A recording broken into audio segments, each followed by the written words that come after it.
जाऊंगी अम्मी, मुझे बचा लो। आप सब मायूस हो चुके हैं, दुआ करो।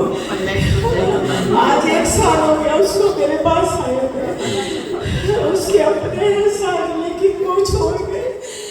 आज उनके घर वालों को बताया, उन्होंने बोला ये जाने, और आप लोग जानो, आमना के लिए दुआ करो, उसको हाँ